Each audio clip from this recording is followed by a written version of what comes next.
Good morning. Eto, samahan nyo akong kumain. From Manila, wala akong kumakain doon na sariwang gulay, kaya hindi ako nagkilaw. Kasi si mama hindi nakapagtanim ng ganito.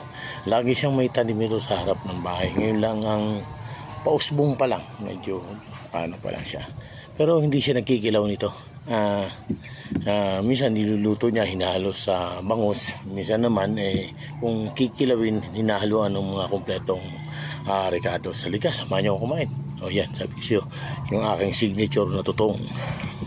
My favorite tutong.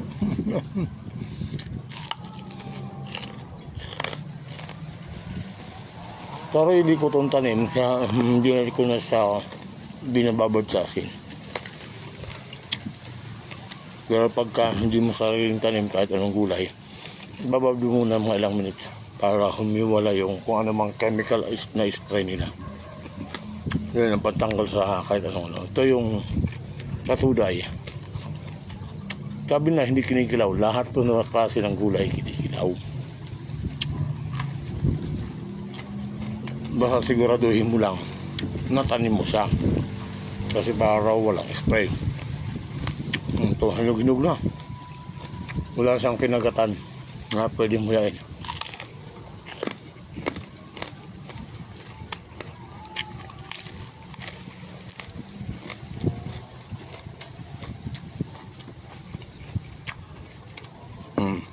Ang mukhain ko, hingin ko sa kantin, at the same time, pagkain na.